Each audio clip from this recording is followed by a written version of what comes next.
Are we ready? Okay. All right. Sorry for the delay, everyone. Anyone desiring to appear before the city council? Can you hear us? There we go. I think that's not on the agenda. I believe Dr. Hanson from the Tomah Area School District is on. He came to introduce himself. Thanks so much. I know you got a great meeting going there. Just wanted to thank you for the opportunity to say hello virtually. I look forward to meeting with you all in person.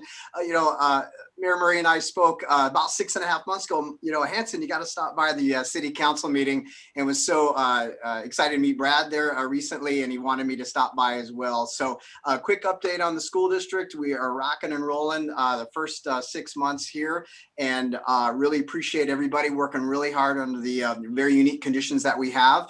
And enrollment's running steady. Everything is moving forward. We're eager at some point in the future to get back to our in-person normal routine, but we're being very cautious on our path forward. So thank you so much for your leadership at the city council level. We appreciate that. And again, I look forward to an in-person update annually to let you know what's going on at the school district. So I can sure stand by for questions. Is there any questions? If not, well, thanks, Mr. Hanson. It was nice that you came to the meeting tonight. Thanks. Pleasure. Thank you.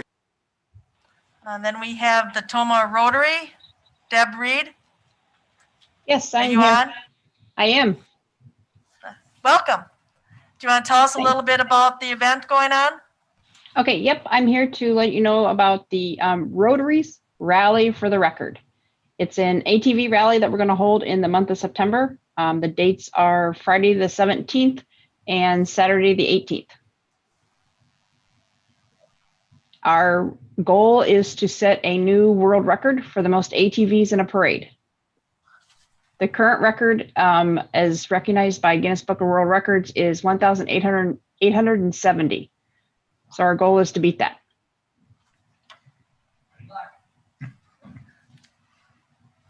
So I'm here in front of the council just to let you know of our event coming up and to see if there are any questions or concerns from the council.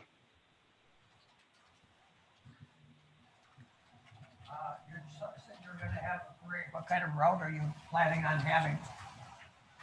The final route hasn't been determined, but a route that was suggested or proposed by Sheriff Rebels, who's on our committee, was to go out the back side of Rec. Oh, I'm sorry. This rally will be held at Rec Park. I forgot to mention that. So we will assemble and go out the back side of Rec Park, down Butts past the old hospital, around the corner, around the lake to ET, down Gondola to CM, and then back to the fairgrounds. I don't know all the street names. I apologize. That's in the note. And Deb, have we heard back yet from the Guinness Book as far as what the parade, does it have to be the parade, or will they be able to be like? Nope. Our application for be recognized for the record is still being processed on their end. So we have not heard back from them yet. Okay, thanks. Anybody have any other questions? I know Rotary just wanted to come in front of you guys just to let you know what's going on. There's a lot to be planned. They're trying to involve other civic groups or youth groups to help with the food sales and other activities. And I know they're planning on some other activities at the ground and having music and everything too. But it's a great opportunity to bring tourism into our town. And we're hoping that we can break that record. Yes.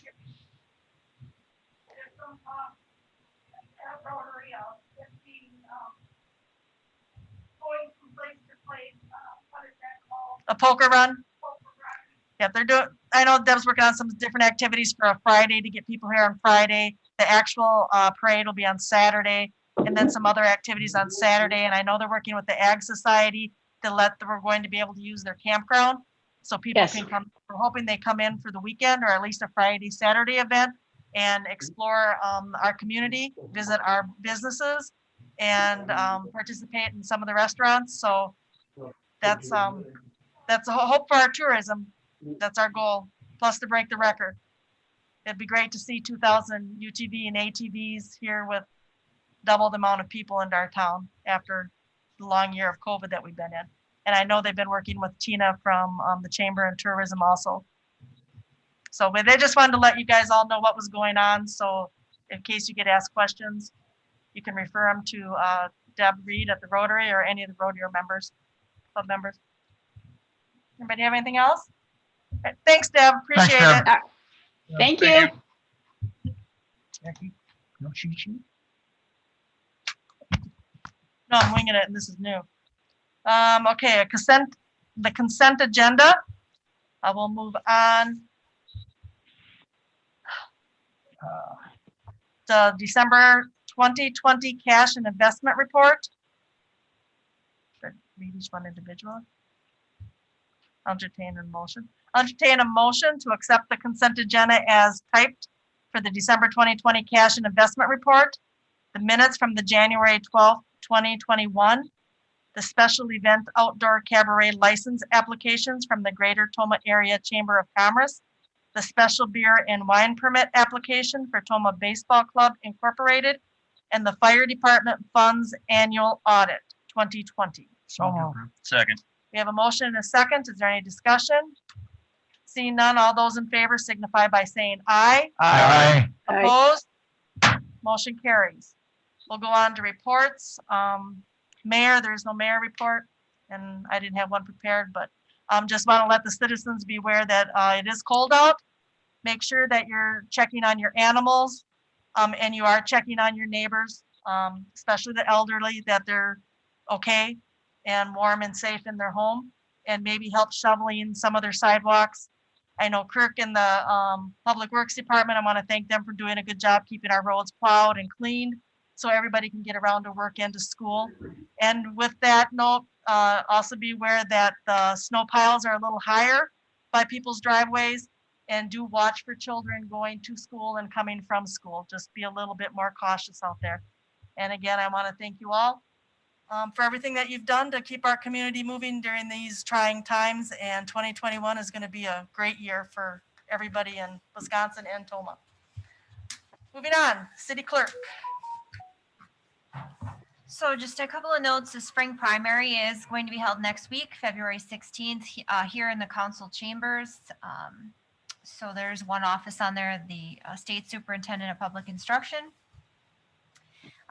Matthew Baumgartner has been offered the part-time deputy city clerk position, and he did start in our office yesterday, February 8th. So we're excited to have him there. If you see him, he's not a stranger. He actually works there now. He's a great addition to the team.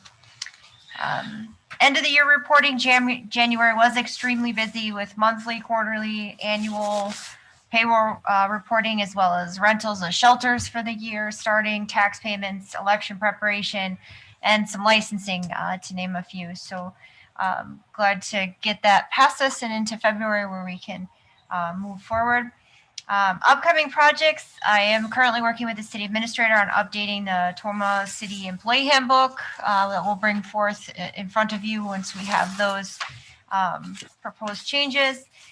And also a draft for the city's application for all departments to use so that we can update our application since it hasn't been updated in about 30 years. So we're just going to make sure that it's legal and correct and that everyone's going to use the same one. So that's all I got.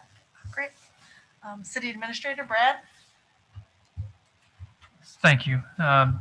As you can tell by my report, and we're still working on orientation, intergovernmental relations and regionalism, and how we can better the city, and revenue generation. Also how we can work on unifying or at least presenting that perception that we're one city and working together. And so I just really, obviously, a lot of the other things that are before you tonight is what we have been working on. And we are, of course, continuing to develop and find other ways that we can either save or increase revenues. with involving all staff, all department directors. Thank you. Excuse me. Treasurer? Anything, Julia? Nothing more than yesterday, unless you have some questions for me. Anybody have anything else for Julia on that? From last night? Okay, thanks, Julia. Library, Irma? Okay, so nothing there. Tomah Public Housing and Community Development Block Grant. I know your report is in your paperwork. Rachel is not here tonight. She's handling an emergency. Yep, she has an emergency to take care of also. Senior and Disabled Services, Pam? Good evening. Good evening, Pam. I will try to keep it short tonight. You have my report in your packets. I just wanted to say that I have information at the Senior Center on the 2021 AARP tax preparation, and that is ongoing right now. It is not going to be in Tomah, it's in Sparta, and it's a 4-step process where you have to pick up the forms, fill them out, take them back, and I have all that information, and I've had some calls at the Senior Center for that information.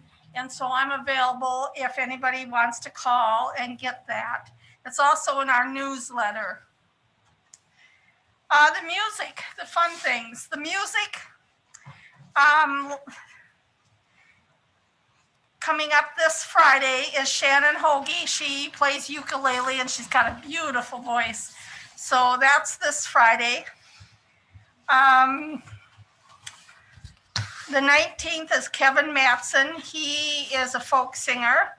And the 26th is Michael Slater, and he's a Tomah grad, and he plays beautiful piano, and he doesn't use music. He just plays, and it's wonderful. So in March, before the next meeting, in March on the 5th, is Never Too Late Band from Sparta. The 12th is to be announced yet. And then the 19th is Sherry Saranzan from New Lisbon, and she's a harpist. Very good. And then on the 26th of March, they don't have a name for their group. So it's Richard, Melody, Leanne, and Lena, but they do gospel music, and it is just very uplifting. So that's the music coming up. It's free admission. Wear a mask, physical distance, sit back and enjoy. Do you have any questions? We just had Freeze Fest, bingo and euchre. No one came for euchre, which didn't surprise me because my euchre players are still sheltering at home. Bingo, some people did come out for bingo. You have to remember the day before was the snowstorm and the schools and meal sites were closed and stuff. So a lot of my people were sheltering at home, but from the weather, not COVID. Right. And so we had a group there, a small group, but they had a lot of fun. Great. So you were the only Freeze Fest activities then? A lot of the outdoor were The virtual, canceled. yeah, the snowmobile contest or snowman contest and Yeah, Yep. the medallion hunt, but yeah. weather unfortunately shut us down and COVID did, so. Any other questions? Thanks, Pam. Thank you. Donna, going back to Housing Authority, the Housing Authority did take, or the Community Development Block Grant, I should say, did take back a property on a repossession. That property is now being offered unsealed bids. Contact Rachel if you're interested in seeing the property or making a bid. The address is 217 Sumner Street.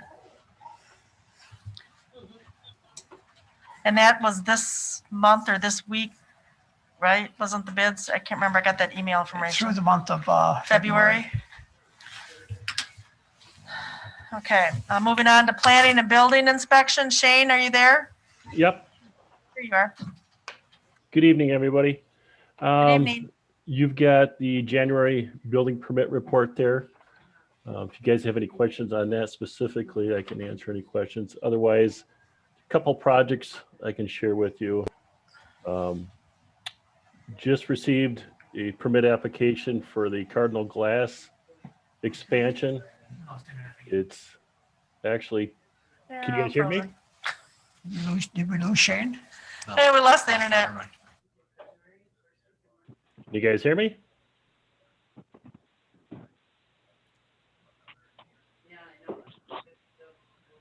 Can you guys hear me? I can hear you, Shane, but I think they might have lost you. Yeah, it looks like their screen is froze there.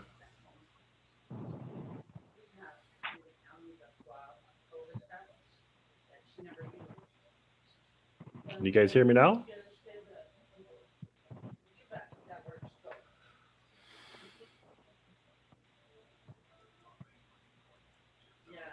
Can they hear you, Sean? I love technology. No, I hear him talking. Can you guys hear me? We lost internet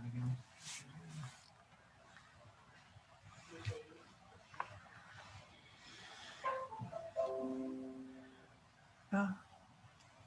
Triangles are never good. It's That's never funny, we good. can hear them. Links coming in.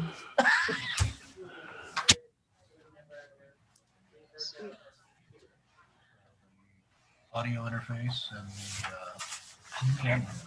Oh, you mean all the important stuff? Well, it's a malfunction. I think they have us muted. I'm gonna open the chat.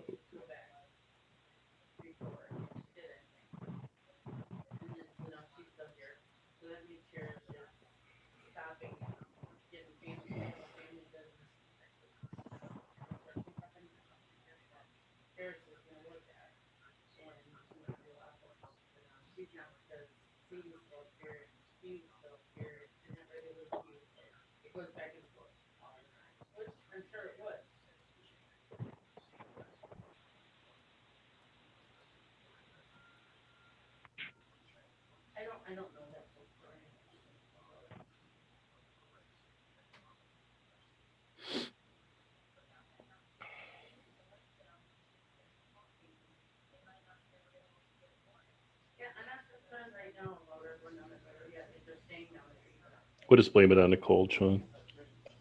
I would agree.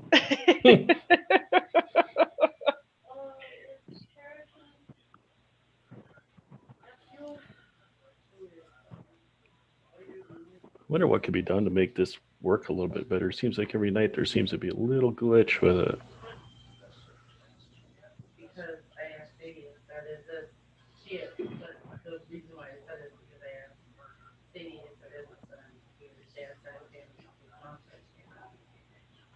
Maybe I'll call in.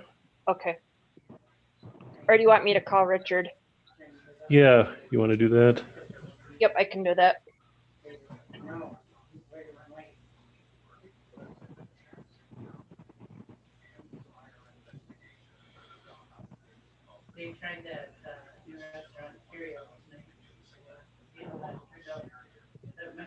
In that it's just $25 to have your ad in the ATV thing, since so much ATV stuff is happening right now. Maybe not a bad idea to look at it. Normally they do a 3-year map. This year it's a 1-year map just because of all the routes and roads opening up so quickly. They only wanted to do it for 1 year this year. As mentioned before, I am working with Tomah Rotary to help them out in any way they see necessary to help get the word out and bring people in town. I'll likely be doing tourism related, but we'll still be looking to see what that looks like. And then also trying to work with Tim's crew over at the fire department to help them.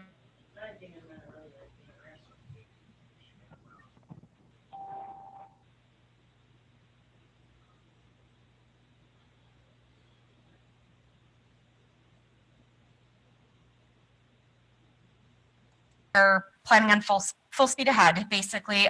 They're projecting probably not the international tourism that they normally would have. However, there are tractor pulls that are occurring right now and have been here and there throughout the year, and they're anticipating to have, good coverage. Probably not some of those of the older generation, but the younger generations are are very, very interested in moving forward. That's good to hear. Thank-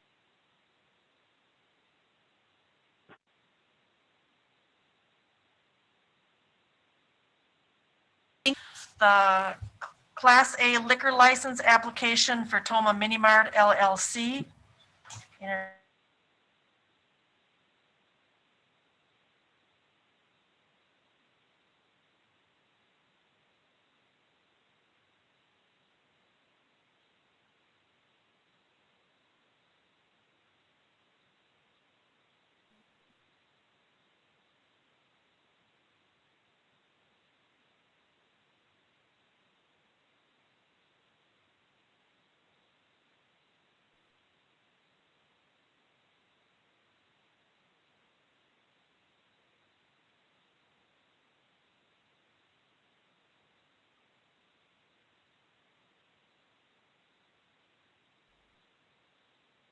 It would just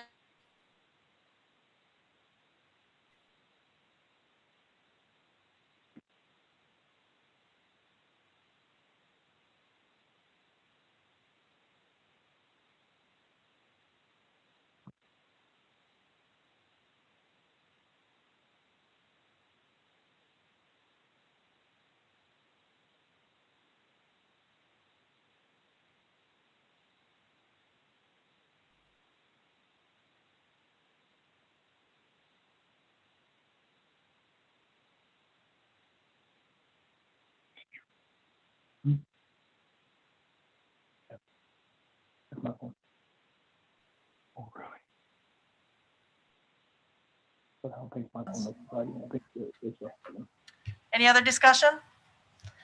See none, we have a motion and a second.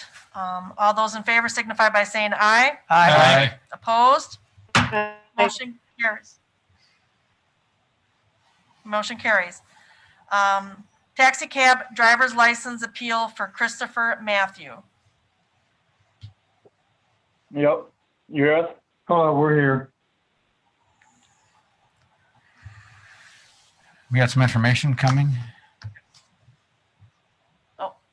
Penny has, Penny, do you have some information that? On the licensing and your Yes, questioning? yes and no. So bear with me here. I was called, actually, Brad had given me an email. Sorry, Mr. Hanson, gave me an email last evening about the question of whether or not, what action we can take based upon conviction, arrest records. And from my reading, today was not a day that I had time to devote significant amount of time with this. I don't want to make the wrong call on this.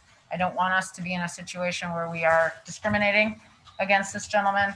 And I know that Chief is not in. I haven't had an opportunity to communicate with the applicant. Ideally, what I would like to do is to be able to table this for a month or give authority to work with me to and this gentleman, if we can get him going sooner if necessary. But at this point in time, I'm not fully prepared to say yay or nay fully on this in terms of whether or not it would be discriminatory. Here's why. There's a statutory section 111.335 that talks about not discriminating with licensing in general. Okay. They've got definitions in here in terms of state licensing agency, and I'm not certain whether or not we even fit in that with this activity. So I don't want to have us not provide it if we need to. On the other hand, there are some significant concerns also in regards to it. So I don't want to give us the wrong take on it. So ideally, we would table it. I don't know what the time frame is here and how long this has been pending, because I trust he wants to move forward as well. So, Penny, yeah. Penny, would you know, and if you don't, it's a perfectly fine answer, if there were to be an incident, what the liability to the city would be in this instance? Well, it would be a claim to the employment. Would be running Inc. would be a liable party. Right? Liable, are you talking about if something happened and we granted a license, or if we didn't grant? If we granted a license and there were to be an incident, What liability Well, I would the think city have? that's the question, right? Yeah. Because our job as a licensing authority is to obviously follow the law and also protect our citizens, right? With respect to it, we're that last stop with respect to it. So I don't know it off the top of my head in terms of how our insurance coverage would go and what would happen. I think as a whole, as a community, we have a responsibility to the safety of our folks, right? On the other hand, we got to make sure that we're following the law and we're not discriminating against anybody that wants to work. So it goes, that's the balance of it all. And so my concern is that I was given this task, and given the way that my day worked, I wasn't able to give it enough time that I feel comfortable coming to you and giving you an automatic, here's what I would do. And I don't think that's fair to the applicant, and it's certainly not fair to the city and the citizens. So what I'm concerned about is I don't want it to prolong to the following month in the event that we're in the wrong and we cannot, that this would be considered discrimination. On the other hand, I want that opportunity. And unfortunately, I don't know enough even. In fact, I did not see the list and the letter from Chief Nicholson until about 5:30, when I was actually pointed that, yes, everything was there for me. So.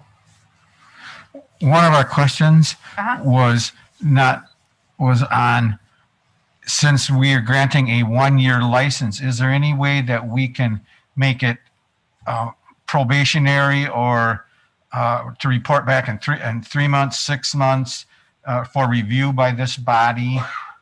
We're leaning towards granting him if we have some control over time, if we can make him report back. I think as with anything, you're the licensing body and you have authority over the tax cab licenses to be able to put certain conditions with respect to that. So I think he would prefer to have some sort of conditions to be able to get that license if you guys were leaning more towards that, right?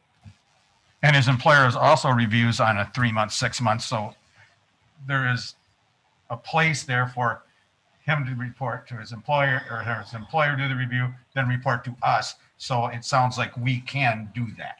Right. But We can put some contingents. I guess the concern that I have, it all ties down to whether or not it's considered discriminatory behavior on us to even raise this as an issue. So to me, for you to enter this tonight to say, well, we're just going to put on some conditions, absent there being some sort of a mutual agreement to be doing that and waiving any concerns associated with what we're requiring them to do, that's what my concern is. Okay. Okay. So I understand the balance, and again, I greatly apologize to you as well as the applicant for not being aware that this is a issue we really needed to focus on. So what you're recommending, Ms. Precor, if I may say, is to postpone until March 16th meeting? That would be our next council meeting. I would like to do that and allow me to give you a better legal opinion and certainly work with the applicant as well. If we can come up with something that is a win-win for everybody, I think that's great. But at this point, I'm not prepared to give you a legal. I would make that motion to table until the March council meeting to allow council and Chief Nicholson to gather more data and come back with a better opinion. Is there any chance we I'll can push second. it any quicker so he doesn't have to not work for a whole month? If if it's something we can do in a few weeks other than getting together and meeting, is there some way? The only thing you could, I guess you could grant it subject to Favorable ruling from you. subject to further review. I guess that's about the only thing that I can think of other than you guys coming together again on a special meeting. Well, we have a motion and a Right. second on the floor. Could I say something? Sean seconded. Sure can. This is Ted. Is there any way we could grant him the license temporary? I mean, grant him the license to work, and then he works with you and the chief. So I'm really in need of drivers.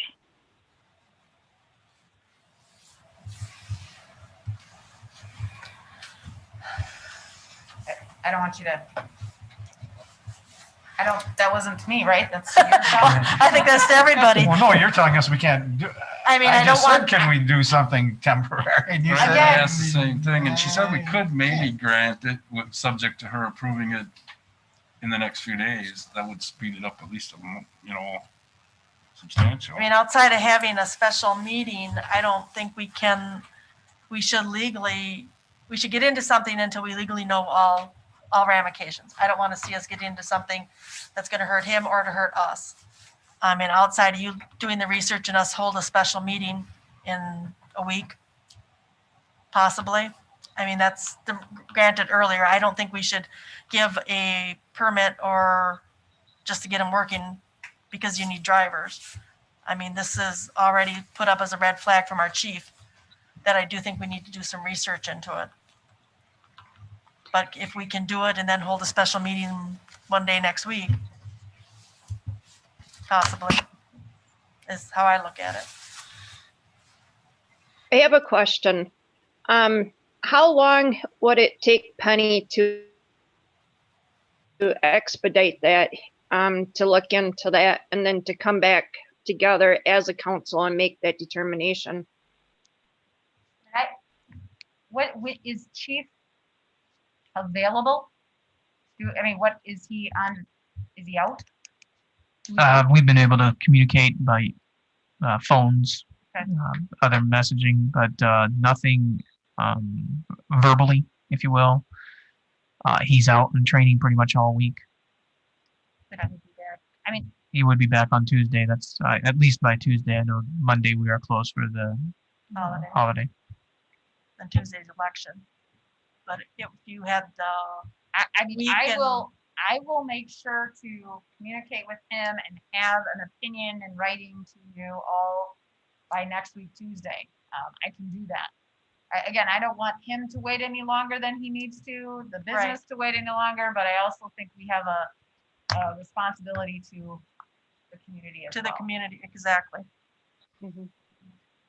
So we have a motion and a second to table this to, Till our next meeting, then, because it may be to our next meeting. So we have a motion and a second to table to our next meeting. And then once you gather your information, we can gather up a meeting maybe next week. Okay. Is there any other discussion? Would you want to talk to Christopher or myself? I will be in touch after I have a chance to do some research. Okay, sir? Did you hear what first off, was the motion already? We Hasn't been voted on We yet. haven't voted on it yet. Okay, sorry. I'll wait. Okay. So we have a motion and a second. Is there any other discussion? All those in favor signify by saying aye. Aye. Opposed? Motion passed. I would be available anytime. They're for a gonna special try meeting. to have a meeting sooner than next month, okay? So I will be in touch with you both. Okay? All Okay, right. thank you very much. Thank you. Yep, bye-bye. Yep, thank you. Okay, moving on. Conditional use permit for Mark Traumer. motion to approve. Second. We have a motion and a second. Is there any discussion? Seeing none, all those in favor signify by saying aye. Aye. Opposed? Motion carries. Presentation on transportation utility with Ruckert and Milky and study proposal. And I hope I say that correctly because I think I slaughtered it last night too.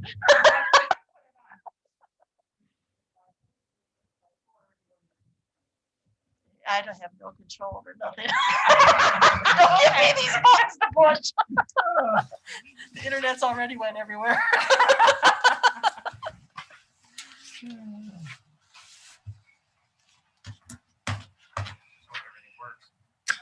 I know.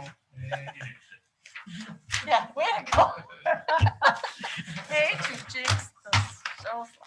Technology is biting us tonight. Oh.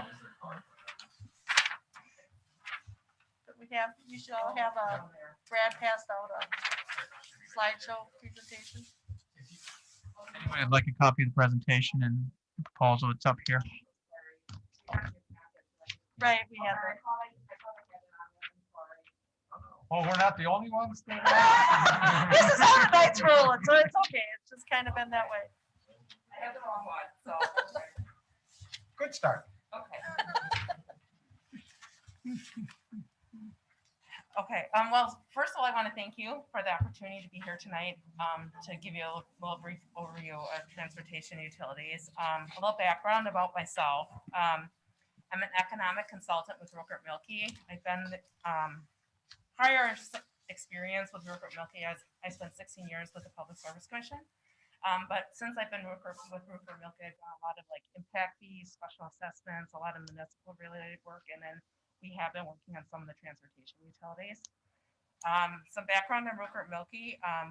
We've been helping municipalities for about 75 years in lots of different areas: civil engineering, financial services, capital planning, and then of course transportation utilities. The one big advantage that we have is that we have a financial services department in civil engineering, so we can do all the stuff in-house. So tonight I'm just going to give you a little overview on the transportation. Okay, so the first slide is what is a transportation utility? Well, this is a very new concept. Very few municipalities have created them, but many have been exploring it. And since we've had our webinar, there's been a big increase in interest.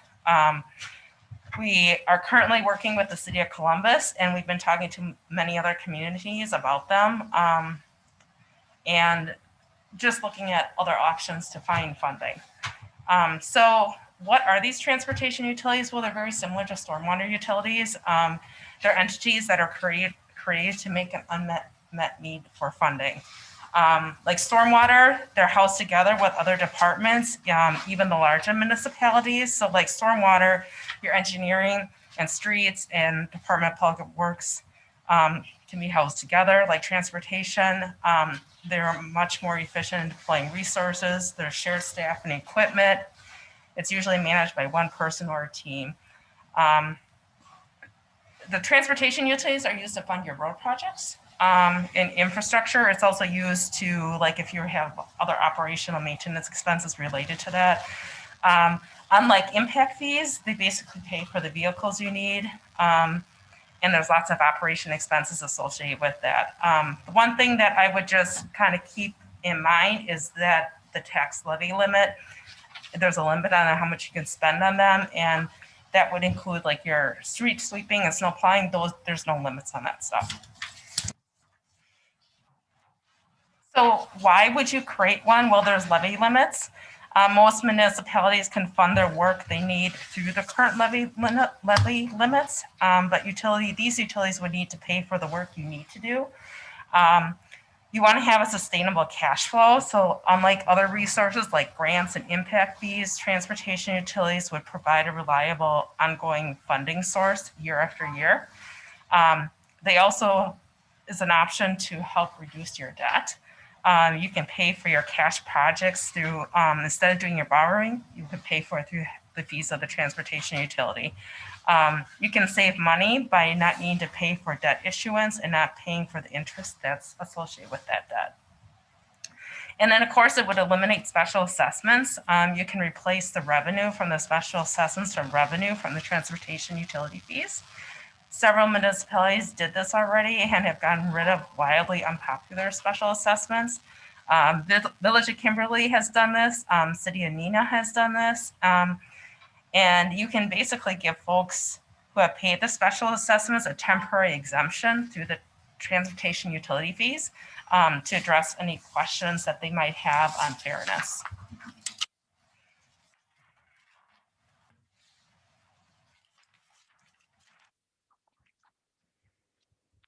Next option to talk about is the growth. It's not a hard case to make if you have a local economy is stronger when you have decent roads. And the property values are to sustain these good roads, you basically need to take into consideration. It can save folks dollars if you have better roads, and there's hidden costs to car owners of having bad roads. So it's just one way of paying for these roads. And there's no restrictions yet. The legislature hasn't made any cap, like stormwater utilities, they put a cap on when the creation of stormwater utilities. So and there was lots of restrictions put in place. transportations don't have that, but we don't know how long that's going to be. So, and then of course, transportation utilities don't require you going through any type of referendum. Stormwater utilities, there's, that aspect too. So what are the next steps for Tomah? Well, before you commit to creating one, it's a good idea to do your homework. There's one way to do this is to have a study done. With a study, Rupert Milke could give you what you need to make an informed decision on why to create a transportation utility. It would lay the groundwork of moving forward and creating one if you decide to do so. A few things the study would include: it would identify what basically Tomah's goals are and what costs would need to be covered. So this would include like finding out what annual costs relate to your transportation system you have annually. It would include creating a rate structure and credit policy. It would include showing some possible user rates for some different scenarios, sample rates or parcels. Then you also want to educate your public, and then we would present some findings and recommendations. So after we would have those recommendations, we would decide to move forward. If we decide to move forward, we'd draft an ordinance and decide how to adopt that and modify it. And then we could help with the implementation if you'd like. Right now, we're currently helping the city of Columbus go through the same process.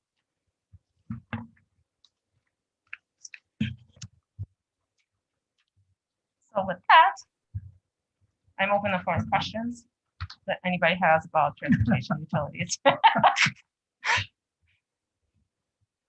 How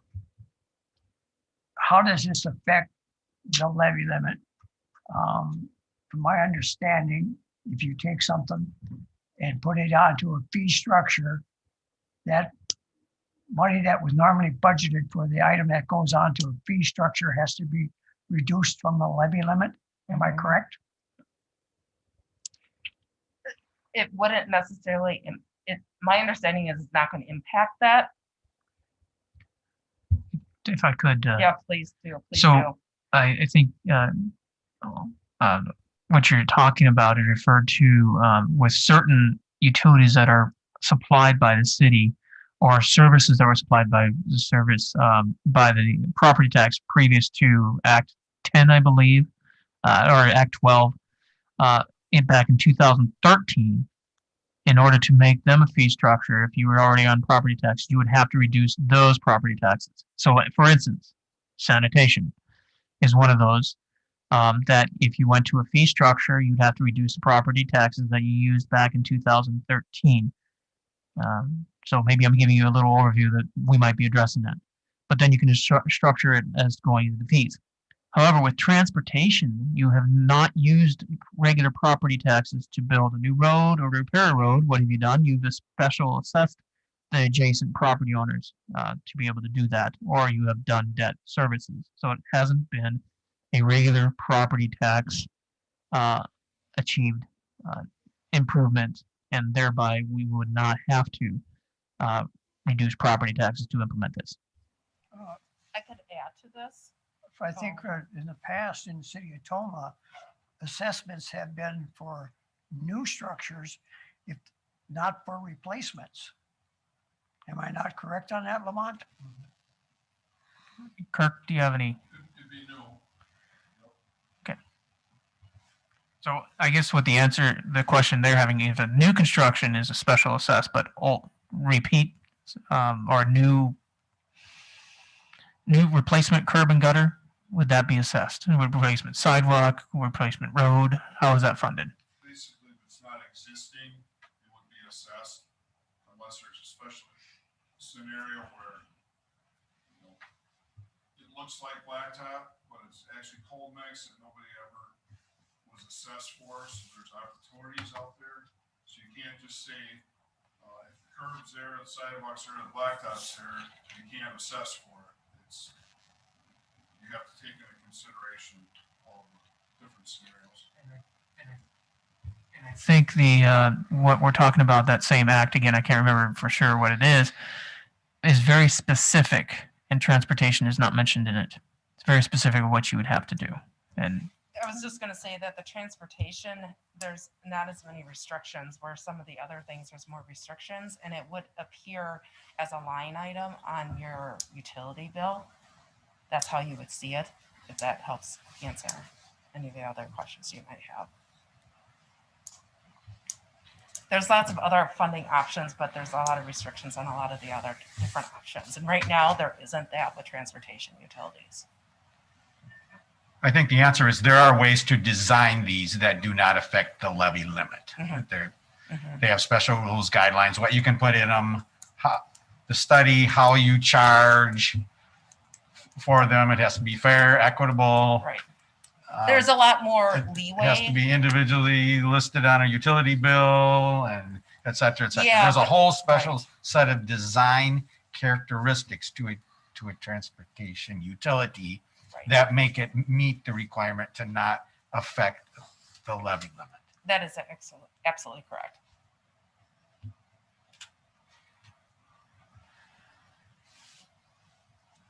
Any other questions?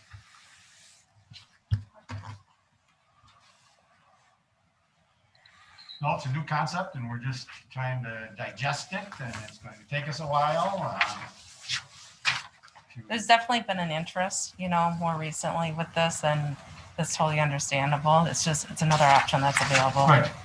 So it's kind of our first time at looking at it in any kind of depth. And so personally, and speaking for myself, it's just going to take time to digest it and talk to some of our people here and see what the thoughts are. And a little bit curious on who the people are that run it within our municipality, because it's obviously going to be a workload for some employees, and I'm very curious on how we would set that up and who's going to take it on and how that all works. So there's a lot of parts to this. I think that, Councilmember, your concerns, I think that would be current staff. They already do transportation, and there's already some of the things, but mostly to me, that would be part of the study, is what we're going to use this funds for. I'm thinking it wouldn't be an increase in staff or their operating needs, but to help with the payment of additional salaries if we needed some, or reallocated salaries. Also, Kirk is already doing transportation duties under your workload. Is that correct, Kirk? So I just wanted to make sure. Collecting. Would it be an easy line to add, or what do you think, Kirk? I think the billing would be a pretty easy addition to the water bill, water and sewer bills.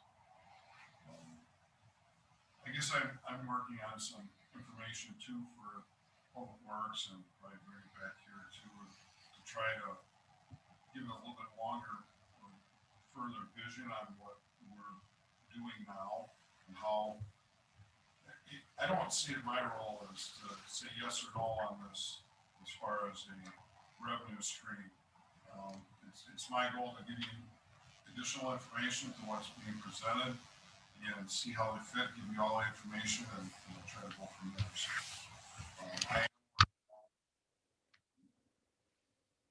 presentation, I guess, my role, and just to see where these can maybe work together or not.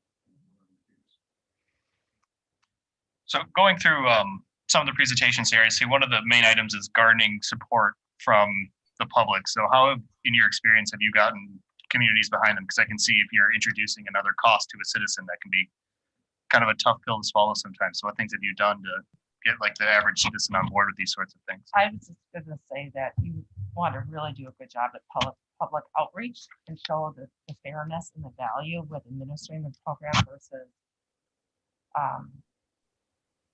the benefits that they get. I mean, citizens, you want to drive in good roads. You want, and there's a cost. If we don't have bad roads, the citizens, it could do damage to their cars, all those different things are things to kind of consider. So you want to educate them about the process so they're not surprised. And hopefully that'll help get them more buy-in. to the program and the transportation. So is that normally done like, I don't know if you've done like ad campaigns or how have other cities handled that? It's getting them involved early in the process, and not necessarily, I wouldn't say it's really been up to the community of what works best for them in their community, because different things might work differently for different communities. Sure. But I would say it's just getting them involved earlier in the process as possible to work on getting that public buy-in. Thank you. How does that work with rental properties? Like, I know the utility bills for water, on a lot of rental properties, they go to the tenant rather than the landlord. So how would that work, Kirk, as far as the other one? I would assume it would be crafted in the ordinance that you mentioned that you'd have to get in place. I was just going to say it's going to be a line item on the bill, however they're being billed. It'd be a separate line item, just be some sort of coordination between that. I think that would be taken into your study too for your. Correct. Correct. Not study, but. Correct. It would be considered as part of, we would be looking at all those properties that are commercial properties or any type of properties, and we would take that into consideration as part of the study to identify what those properties are and how the cost would be allocated. Yeah, you talked about the rate structure and how you formulate that. I think that's where it would come into play. Correct. Correct. Does that answer your question? Partially. So does your firm provide the whole package? Because we just asked about how do we get public awareness and the public on board? Do you provide that whole package? We do. It's really what you what you're interested in, what you want, and how much assistance you want. We would do a study. We would help with the outreach. We would help with the putting together an ordinance if we needed to. All that stuff we do as part of a study. But you have to tell us, how much you want us involved and how much you want. Tell you how much we want you to do, but you hopefully you have the people with the expertise to do that once we authorize the funds and give you guidance. Because right now you don't seem to be able to answer yourself what a public awareness program would be like, or we have all. I am guessing you have specialists in these areas. We have specialists in house that handle all that stuff. We have engineers. We have economic consultants. We have we have people. That's the one advantage that our firm has versus some of the other firms. We have the financial analysts. We have the people that have helped other utilities that have actually created these transportation utilities, which I don't know. That's what we have advantage versus having to just be able to help with one service and then having to contract out for the other part. How about public relations? Right. You have public relations people, or do you sub that out? No, we don't sub that out either. Okay. We do that all in house. Okay. Everything doesn't seem that that's one of your strengths of knowledge, is knowing about what those people in your firm do for you. Right. And with something new, you really need to have that. But we don't contract that out. We do that all in house. Okay. On a typical residential single-family home in a residential area, what would be the typical fees, high and low? What would, as far as assessments, just out of curiosity? You want to know what the REU would be, like what we would have to run. We would have to run. Well, I mean, you've done a few already, I'm sure. Yeah, we've done one, like, for example, for another municipality, it was like $5 for per million. But it's hard to answer that because your community is going to be different than some of the others communities.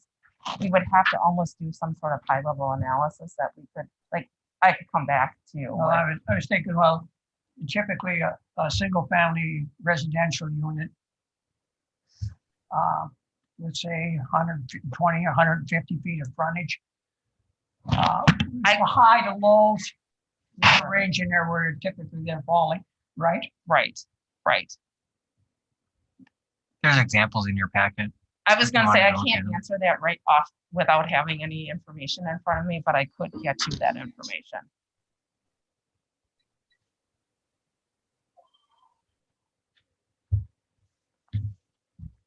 I think there's several ways to structure the fees by frontage, by what trips driven, several different methods. And in the packet in here, there's examples of all those different things and what some of the ranges are. Some of the fees were, it was low as $5, $10 a year. Some of them were as high as $200, $300 a year. So depends on the structure, what you're trying to achieve, what you're paying for. All those would have to be considered into consideration. Yeah, if you were doing some sort of, it depends which method you would want to, which use. The most common would be the impervious surface area, which would be very similar to stormwater utilities. That's a method that they usually use, but there's several other methods you could use.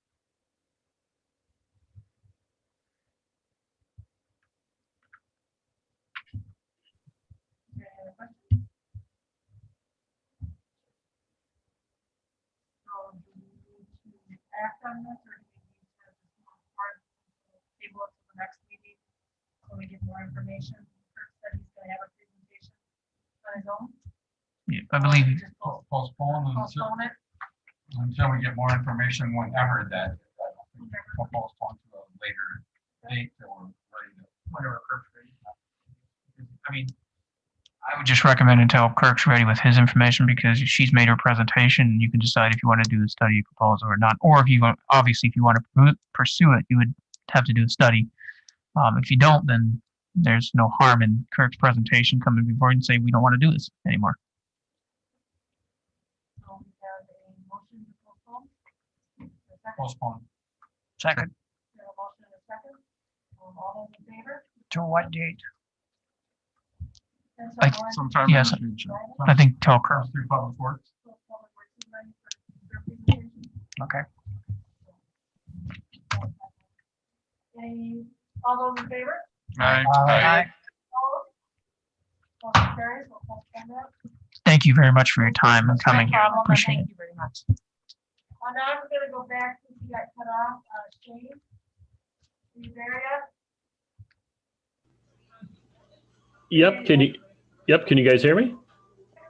Hey. Sorry about that getting cut off. And Nope. No problems. I just wanted to mention a couple other projects. I started to mention the Cardinal Glass expansion. So forgive me, I can never remember which building's which. It's the north building on that site is getting 2 additions. And then there's going to be an addition that'll connect the 2 buildings. In the project value of the proposed so far is at 25 million for that. And I did get a email for a DHS plan approval for a 27-bed CBRF at the former Gunderson Clinic property at 1330 North Superior. And the estimated project cost on that one is 3.8 million. And just so any of the council members or anybody else from the public, if you guys ever want a copy of a permit or a set of plans, just let me know. It's all public record. And since about early 2019, every single plan that's been submitted to my office is saved electronically also. So it's a much simpler process than it would have been previously to get that information out to anybody who was looking for it. So feel free to get a hold of me if you ever want to see even just a simple site plan for a project.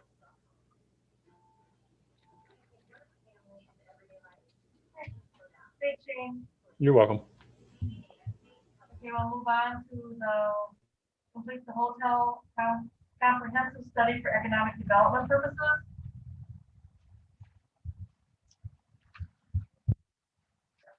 I believe the committee of the whole recommended that to be postponed until March 16th.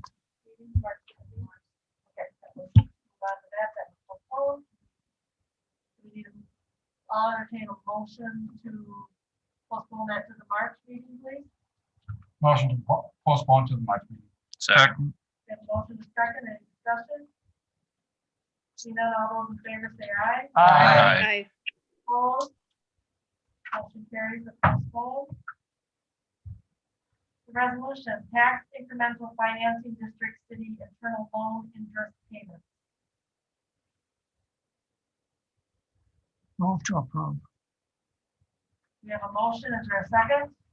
Second. We have a motion and a second, is there any discussion? Seeing none, all those in favor signify by saying aye. Aye. Aye. Opposed, say no. Motion carries. Resolution, COVID-19 vacation coverage buyback.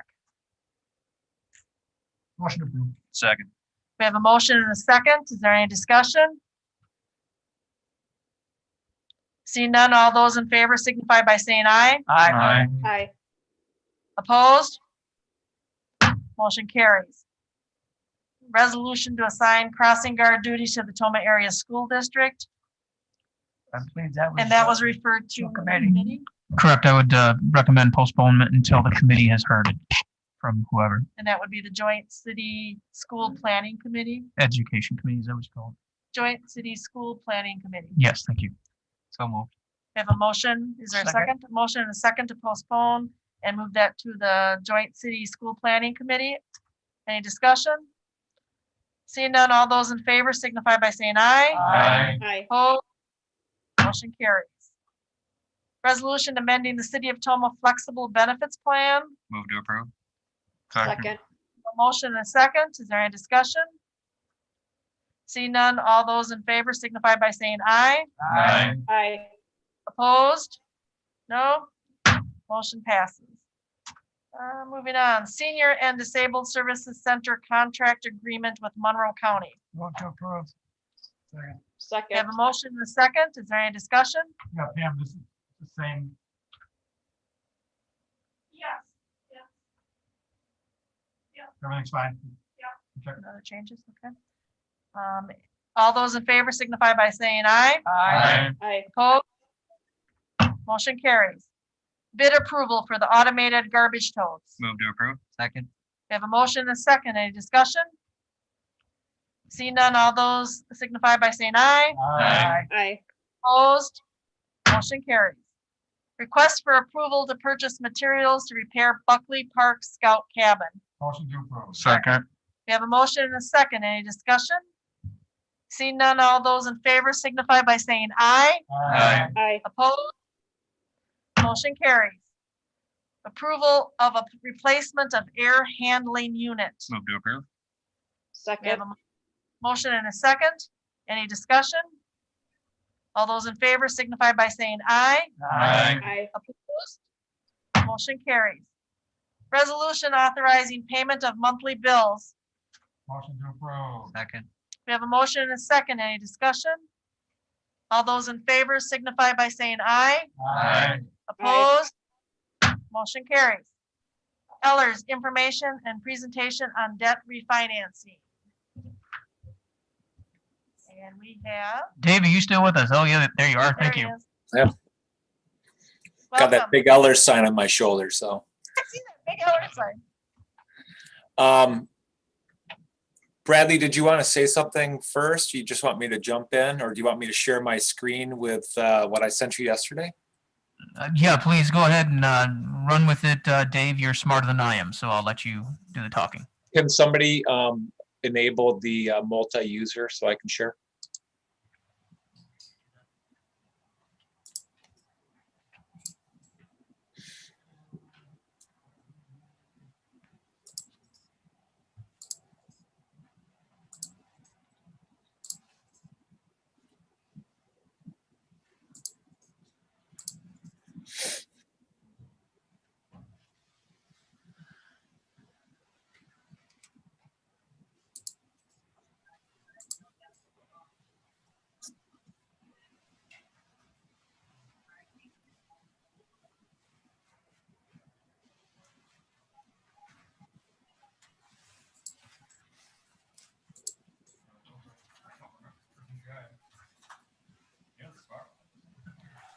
lot here that we need to know.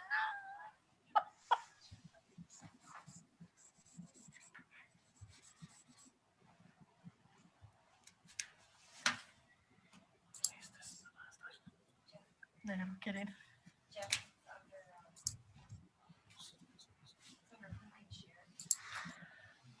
Click the arrow next to share screen.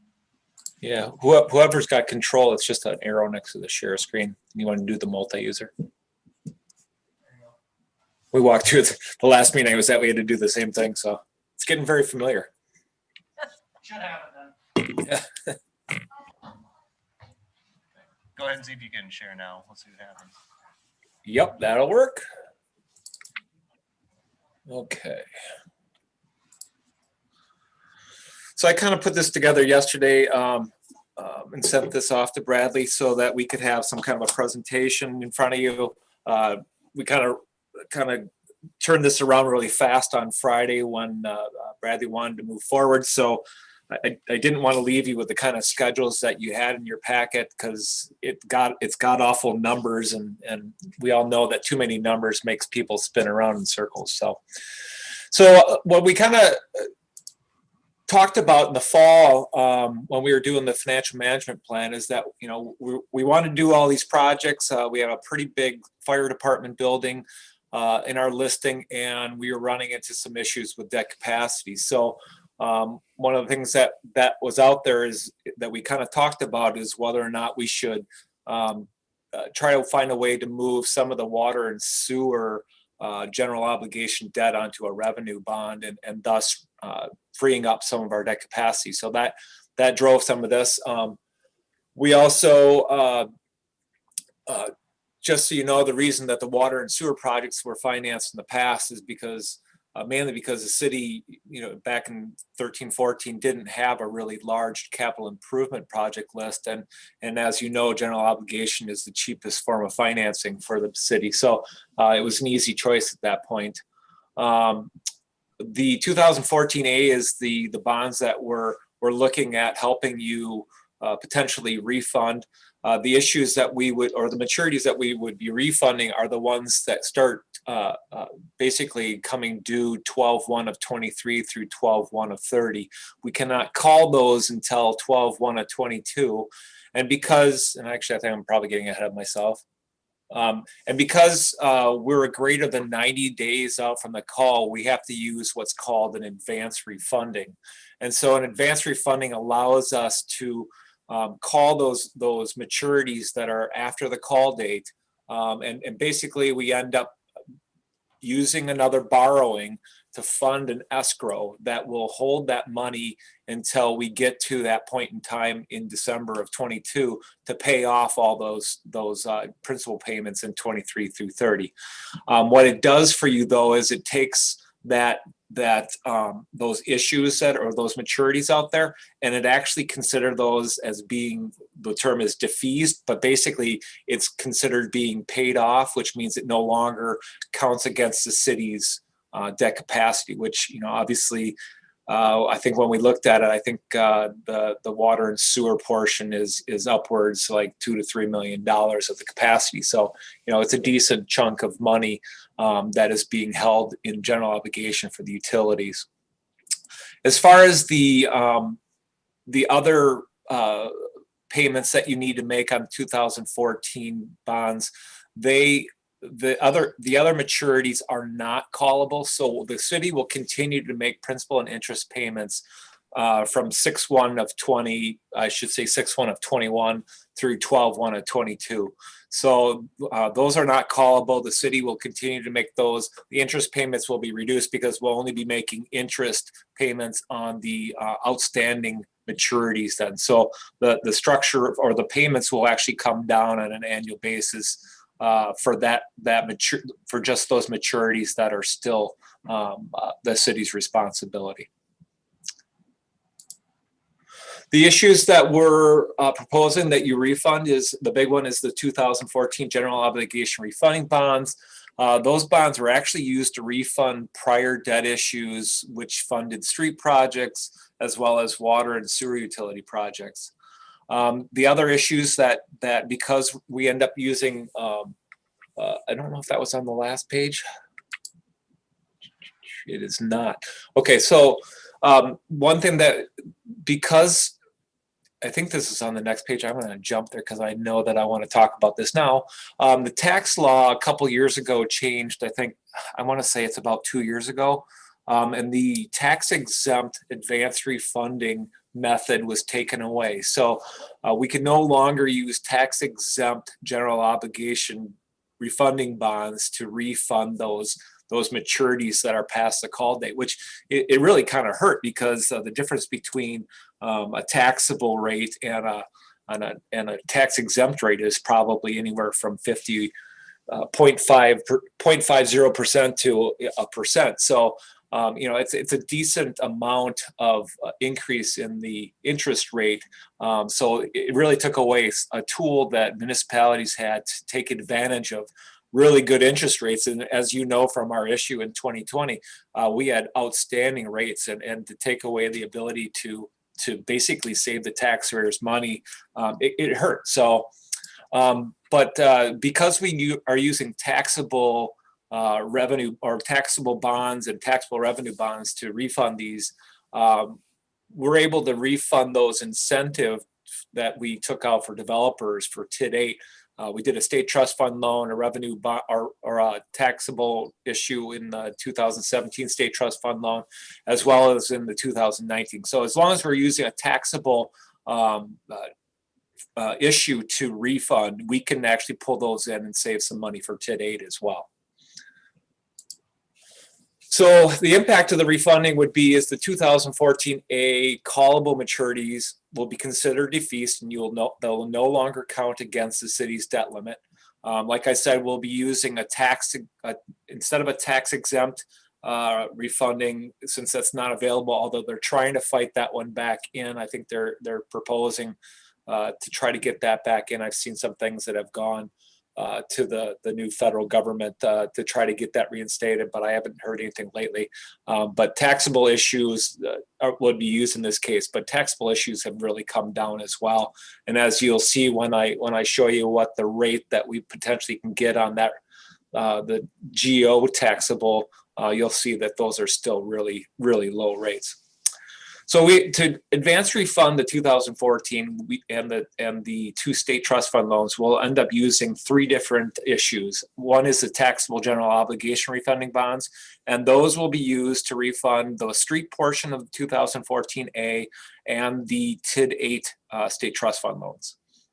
Then to free up the debt capacity that's being used by sewer and water, we'll use taxable sewer system revenue bonds and taxable water system revenue bonds to take out those 2 purposes and put those into something that does not use general obligation capacity. So the first issue will be the taxable general obligation refunding bonds. It'll be used just to pay for the 2014 levy portion of the 2014 bonds, as well as the TID 8 2017 and 19 state trust fund loans. The refunding is projected to generate the following. The general levy would see about a cash flow savings over the rest of the bond period of about $128,000 of cash. And it looks like I got a little bit of a glitch there, but the present value savings is on that part of the issue is 3.91%. We like to see it above 3. It's not a lot above 3, but it's still worthwhile to save that cash, since we're doing this to basically refund the issues, and this is just a good time to pull it in. As far as the TID 8 portion, we'll have a cash flow savings of about $30,000. Which is almost a 6% of the refunded debt amount in TID 8. So that's a really strong one. We projected the interest rate on the new issue would be about 1.40%. We're using an existing sale from, I believe it was end of November. I think it was Stevens Point sale, and we're actually adding on some interest rate risk. So it's very likely that 1.40 would end up being a little high. We're hoping that interest rates don't start to jump, but we like to make sure that when we get to sale day, that hopefully you don't hit this number, that hopefully the rates will stay down. So, but you know, if we plan for the moon, and we come in and we give you awful news, I think that you probably like shush us out the door. So the following pages have some of our numerical runs, which might have been in your packet. I won't walk through those in detail unless you have questions. But those support the numbers that are showing up on that savings for just the general obligation refunding bonds portion. So I'm going to scoop by those. If you do have questions, I can come back to those. The next issue is the taxable water revenue refunding bonds. It'll advance refund the 2014A water utility portion of that issue. You have two options as far as this goes. You're required to have what's called a debt service reserve with revenue bonds, and it ends up being, I believe, 10%. I'm trying to think of what she had. Maybe it's in here.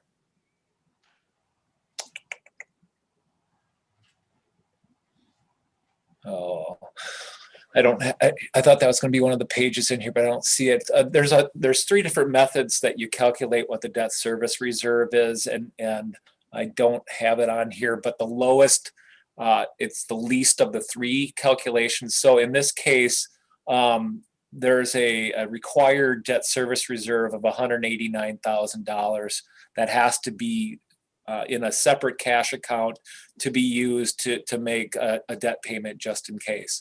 If there isn't anything that comes up where you have to tap into that, then that usually is used to pay a payment in the last year. Now, there's two ways that we can fund that reserve. We can either borrow for it, or we can use existing cash if the city has cash. Now, the difference between that is because if we don't borrow for it, the amount of the issue for the water utility revenue bonds would be lower. You'll see that there's a difference in the cash flow loss because there's a loss on the utility portion of this. So if we use debt to finance the debt service reserve, the $189,000, we have a cash flow loss over the rest of the life of the issue of about $58,000. And like I said, that reason that's a little bit more is because of the fact that we're using debt financing to fund that. If the city has cash, though, you could fund that, set that money aside. Basically, when you got to the last year, you would make your normal debt payment. You're still going to have that cash, but it does enable you to reduce that cash flow loss down to more of a $34,000, $35,000 number. So that's a decision that you'll have to kind of think about if you're interested in refunding the bonds, is which way the debt service reserve can be funded, and that would obviously depend on if you have cash. So because this is a revenue bond, the rates aren't quite as good as they are in a general obligation issue, but you're still potentially getting a 1.94% interest rate on those new bonds. And like I said, that's got a little interest rate risk in it, so it's possible that that number would come down as well when we got to sale day. And then we've got the detail schedules that are behind that. On the taxable sewer, same kind of thing. We have the sewer revenue refunding bonds would refund the 2014A sewer utility portion of those GO bonds. Once again, you have two options to fund the debt service reserve. In this case, the debt service reserve is $159,000. So cash could be used to fund that account, which then the cash flow loss is only the $32,796, as opposed to the debt financed funding of that reserve, which would give you a cash loss of $53,000. Same interest rates, basically, because we're using they'd be selling. They're almost the same issue, except they're for two different purposes. So 194 for that as well, and we have the detail schedules behind that too. And I have the watermark that shows which schedules go with the cash finance versus the debt finance. So basically, the overall impact of doing this taxable refunding is if we were to combine both the general obligation and the water and sewer portions and just said, okay, what is our savings overall to the city? Just as an overall user taxpayer, what is our savings? If you debt finance those debt service reserve, we would have a cash flow savings in total of about $47,000. If we cash finance the debt service reserve, we're closer to $90,000 in total savings to basically that same user. The other impact that I wanted to definitely talk about, and this is obviously was a real important thing for us when we were talking in the fall, is what's the impact on the debt service or the debt capacity. So what I'll point your attention to, and let's see if I can blow this up a little bit, is the yellow boxes. The yellow boxes really, I'm losing some face. Okay, so the yellow boxes show how much we could borrow to stay under 75% in this column. Okay, whoops, it won't let me do that. So this column.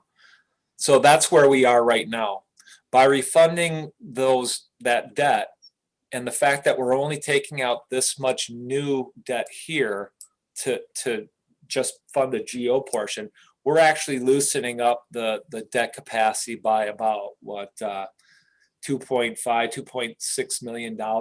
So you can see we've actually done ourselves some real help as far as generating some capacity to fit some of our projects in. So when you look at the debt capacity graph, which you've seen it when we presented in the fall, is the blue line is your line that the state statutes say that you can borrow. So that's 5% of your equalized value. This green line is your 75% line, which is the line I believe is your policy, but is also the line that we typically tell our clients, leave that blue section up here for emergency purposes. The red line down here is where your debt would be if you did the refunding, and you can see the brown line is really what we've refunded and freed up. Okay, so it shows we've done a pretty good job in those years that where those debt payments were still existing, where we really freed up a bunch that we didn't have at that point. The one thing that Bradley wanted me to also touch on, and I have that pulled up in a spreadsheet format, is just to kind of talk about a fire building. The way that he asked me to present it is basically a $13 million building. I don't have the equipment in here, Bradley, but I think this pretty much still shows pretty close to where that percentage would be. You'd be using a little bit more with that piece of equipment, but we applied a grant. So let's say, whether it's a $12 million building or $13 million minus the grant, it's just a demonstration of how it affects things. So if we go just to how this would look after the refunding, you can see we're at 65% of 65.63% of our debt limit with that big bonding for the fire building being in 2021. Now, I haven't had a chance to, because the way that we did the CIP in the fall, we had the building split in two because we're trying to maintain bank qualification, which you could still do. That over $10 million issue could cause you a little bit of a loss in bidders if we doing this competitively. So I mean that's something to consider. You could still do like we had kind of talked about in the fall, where you borrowed some of it the end of one year and some of it the beginning of the next year, and try to keep your banks involved in the bid. Maybe give yourself some bidders. But if you did it all at once, you're looking at about 66%.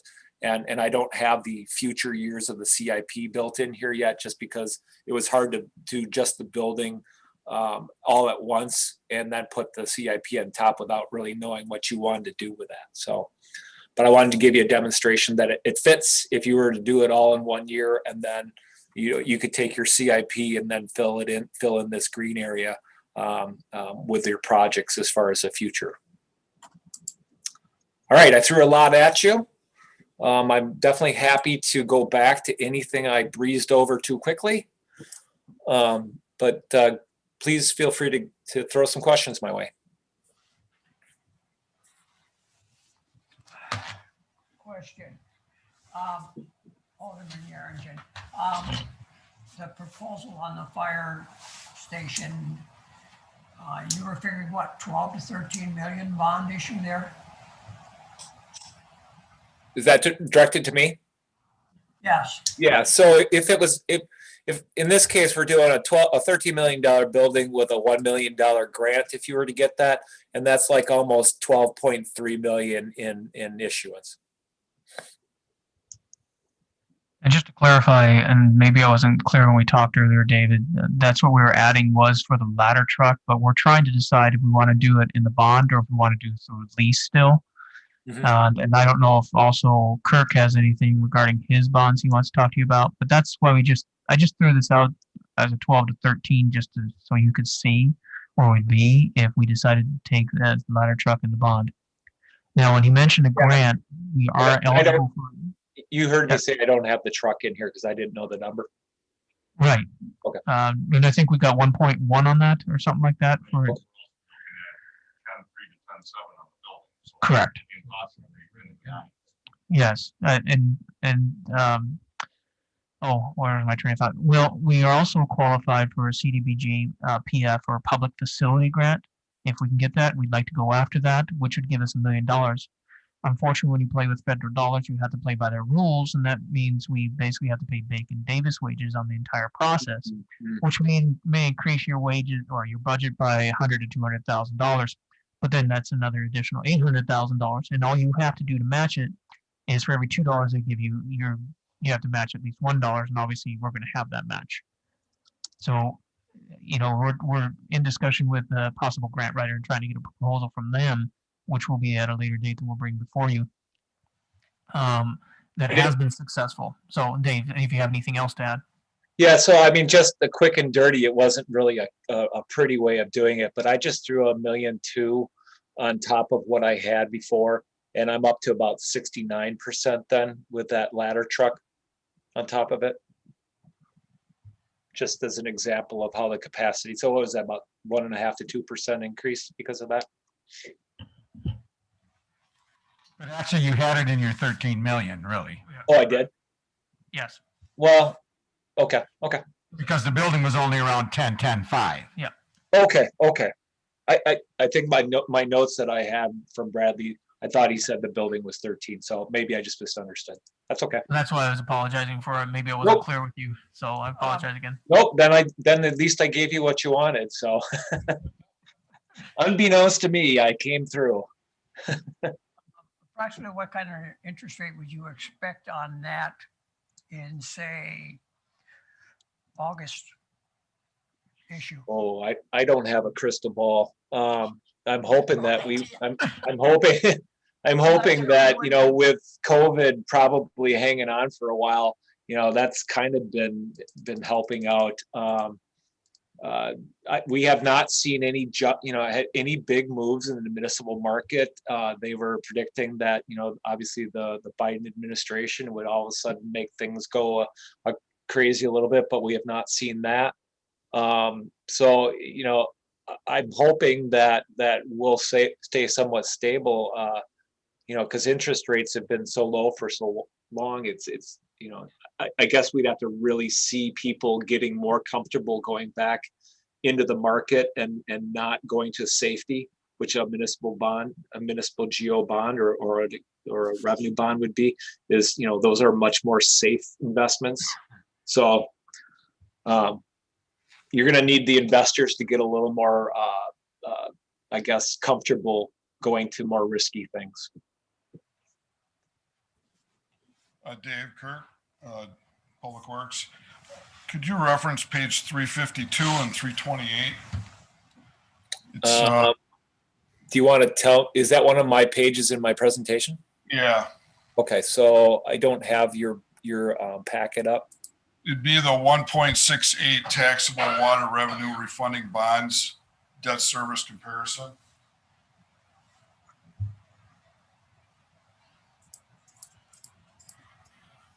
Sewer or water? This would be water. Okay.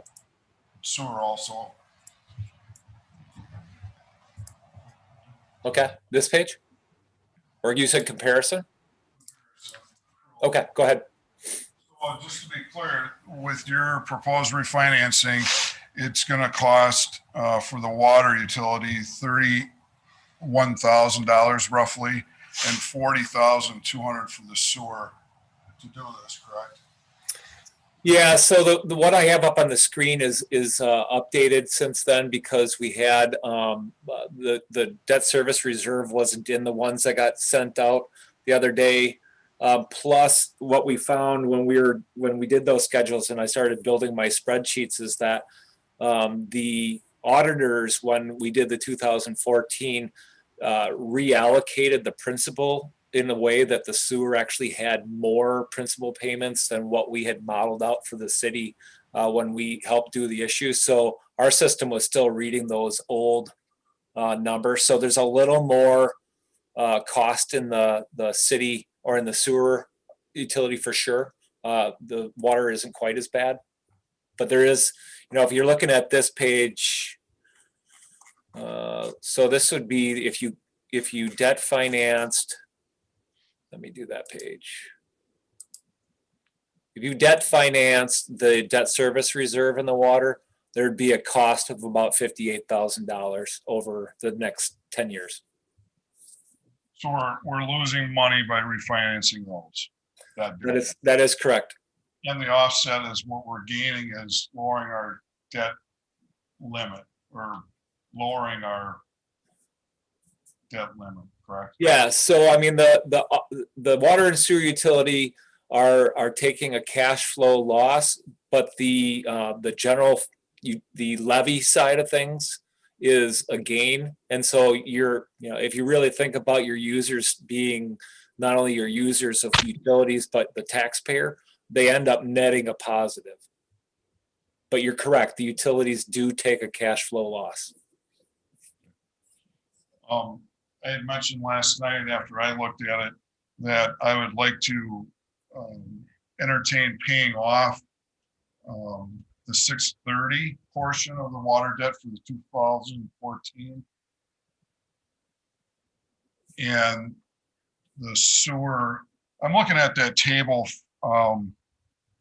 total issues, sources, and uses. Okay. I was kind of keying on that table. Okay. And I was looking at water 1 and sewer 2. What would be we have enough cash to pay those off. Okay. So what you could do instead of borrowing the money to put in that escrow to defease those older maturities is you could use cash instead and borrow less. So we could run that if you could tell us how much cash you have available to throw towards this. I would figure that estimate that you have of 630 and 640 in the par amount of bonds column or row. Is that sewer? One is sewer, one is water. Okay. So those numbers change. I don't have those in front of me right now. If you could, I'd like to see that. I think it's going to make it a little bit more palatable. Yeah, I think so too. Yeah, if we're using cash and we're not borrowing money, we're definitely saving all that financing costs. So if you could email me what you have available or what you want to apply in cash, I can run that scenario and send that back up. Okay, thank you. That'd be very easy. And that also would reduce how much we need for the debt service reserve because we wouldn't be borrowing as much. So that'll make that a little bit less of an amount to cash finance if you want to do that too.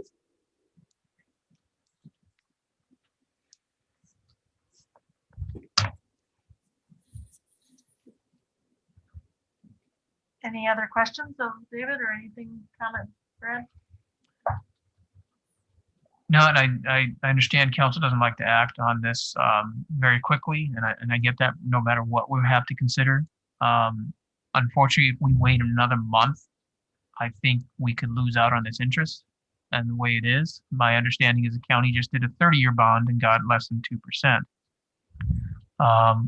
And if that's the case, normally when you have a lesser amount of years, you usually wind up with a lower interest rate. And so I would hope that you would consider at least providing Dave the direction to be able to start the process in motion to get that if that's the county's desire. Whether Kirk can pay it off or not, and I think just leaving it that open would be good as well. Yeah, I think actually, if Kirk can give me new numbers, then what we can do is provide Quarles and Brady with the information, and we'll obviously run this by you, Bradley, but before we send it to Quarles, but we can get them going and have that initial set sail meeting, like we did with last year's borrowings and get rolling. So if we can get those run, I can get, we can get a timetable set up and get going on this. So if I understand this, we're proposing to do the refunding issue plus the 12 or 13 million, both of them right away? Dave, what is your thoughts on doing a refunding bond and the fire department right now, and so they are clear? It'd be my hopes that we could, but your thoughts? Yeah, I think let's focus on the refunding. I mean, the only reason that you would want to do the fire building right now is, one, you have everything nailed down you want to do. And if that's the case and you've got everything it takes to do this building, usually our clients wait until they have a pretty solid number to do that.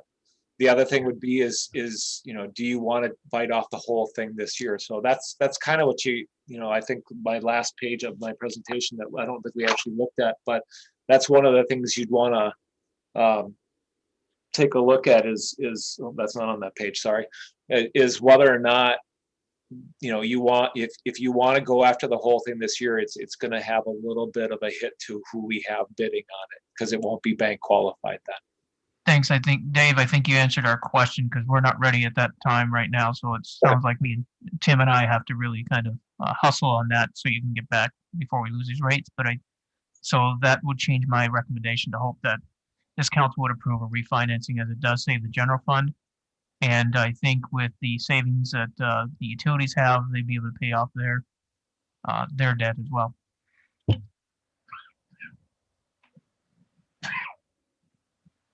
Kirk, are you ready for us to move in that direction?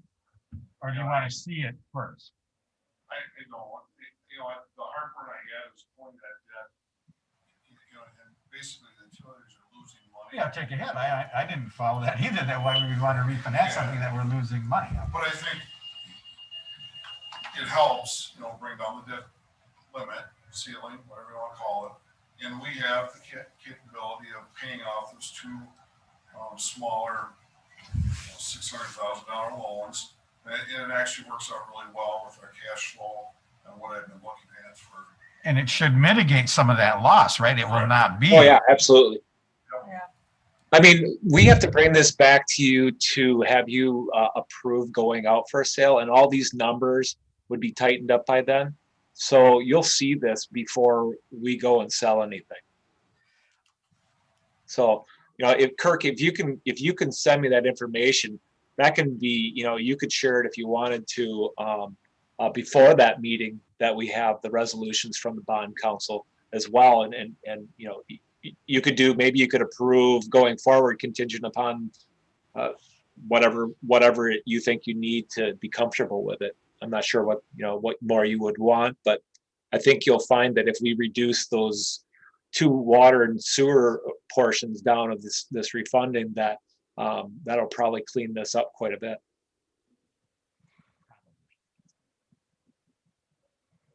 Because we're going to get rid of a bunch of interest costs by paying off a decent chunk in both utilities.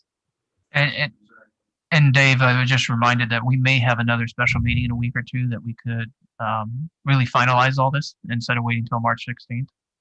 That's what I was just going to suggest. Are you talking about looking at it another time before we approve? Or are you thinking that you'd want to set the sale that night? Do you think this council would be ready to set the sale that night? How far in the future is that? Yeah, I think I'm getting that kind of nod that, yeah, we'd probably be willing to set the sale in a couple weeks if you can handle that. Bradley, what's the night of that meeting? We haven't determined yet.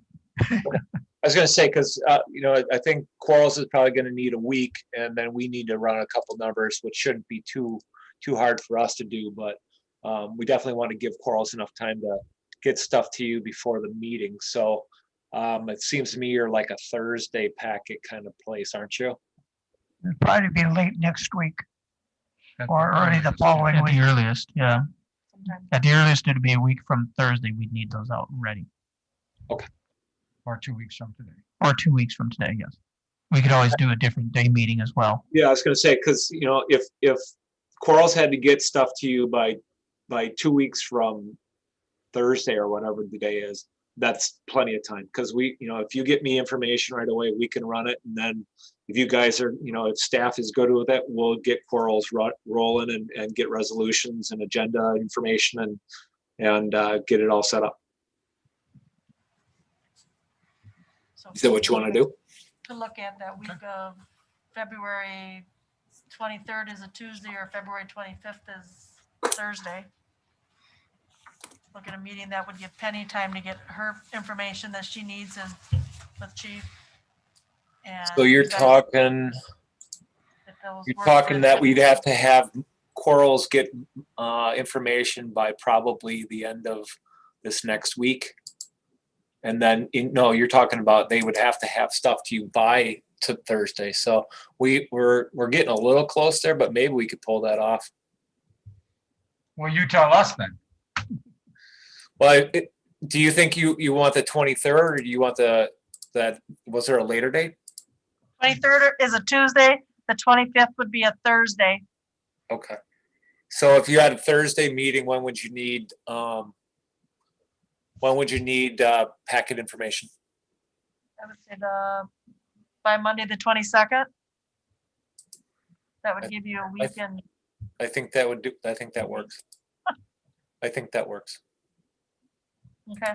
Because if I can get my numbers done potentially this week, if not by early next week, then I can get them information. Let's see, we're at the 10th, we're at the 9th. Yeah, I should be able to get them information. Then they've got at least a week, a little bit more. So I think that would work great. That would work. Yep. Any Will day that to work work for you, for me. That work for you? Yeah, work. That'll work on one of those nights. Does council have a preference, 23rd or 25th, Tuesday or Thursday? Pick your poison. 25th gives him a little more extra time. Let's do Thursday, the 25th at 6 o'clock. I think you Thursday's make sure a that's pretty planning open commission. night I think for that meetings. Thursday, so you want to make sure you don't. What, pardon me? I think that's planning commission that Thursday, the 25th. So you might not want to trample over. I mean, it's usually a short meeting, but We can do the 23rd, I think. If I can't, I'll let you know. But I think we can pull that off. As long as I can get information the next day or two, then I can get that done. you said the 23rd is long range planning. Yes. Oh, that doesn't work either? Okay. Long range is the 23rd. I think they meet at 5:30. How long do those meetings usually take? Long. So if we did like 6:30 You on could do that day. 6:30 on the 23rd then, Tuesday? Okay. Tuesday, the 23rd at 6:30. That sounds good.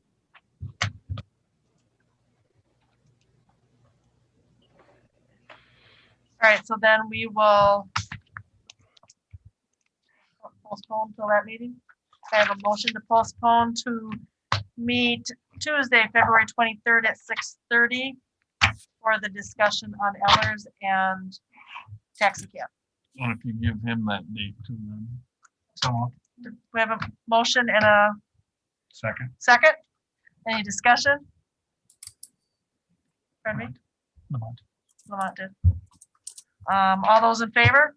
Aye. Opposed? Motion carried. Sean, did you hear that? Are you there, Sean?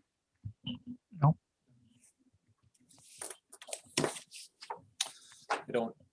I see a Shane and a District 1. That's all I can see. Just one thing before you adjourn. Okay, and Brad? Just real quickly, since you've established that you want to do a special meeting, if you saw my report, I'd like to kind of show a presentation on the Dixon, Illinois issue, and that's kind of leading into another thing, another conversation regarding some finances and straightening out and what you can prevent by what I'm going to eventually discuss with you. And so if we have time. If the other two items take too long, we won't have that, but I just will have it on the agenda just to let you know. If Tim's got anything new on building proposals, might be a good idea to have that on the agenda. If he does.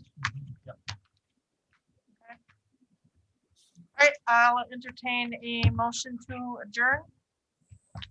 Are we done with closed session? We are all done with closed session, so I'll entertain a motion to adjourn. Motion to adjourn. Second? Second. All in favor, signify by saying Aye. Thank you, everybody. aye. Thanks for putting. Thank you. Penny's running, Jake's in the game. Figure out how this goes together.